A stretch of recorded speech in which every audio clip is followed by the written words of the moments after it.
Garden Walks is a program that is actually a partnership between Marin Master Gardener and Marin Municipal Water District. Together we train Master Gardeners to come to your garden to assess how healthy your garden is. How efficient are you being in your watering? How healthy is your soil? And of course, naturally, we're gardeners. We talk about plants too. Our hope for the gardeners in Marin, countywide, is that they'll have a new vision, a vision of health in their garden as well as beauty. Oh, hi. I'm so glad you're here.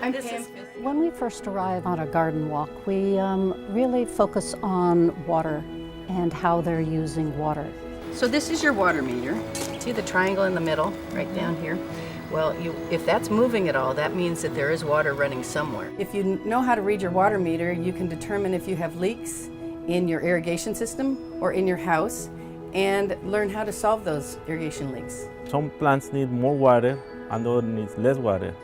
But people have to know how to keep those plants healthy without wasting water. Okay, this is our irrigation controller, and I just always wonder how much I should water. It's important to know how much you're watering and not overwater, particularly in our area because we do have clay soils.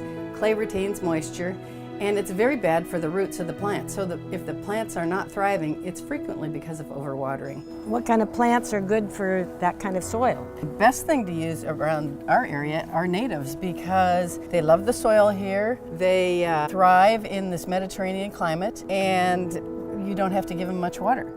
And this is a packet of all the information we've just given you in case you've forgotten anything or you wonder about anything else. But essentially it shows you how to read your meter, what natives to use, how to compost. When we finish our visit, I hope that the client is more confident about being able to be proactive in their garden. And we hope that they will be saving water and will use natives and encourage wildlife in their gardens. Marin is really beginning to see the beauty of watching the bees and the butterflies. They're allowing the little critters, the little foxes, to go through their gardens. And it's bringing a whole new dimension, if you will, to their lives.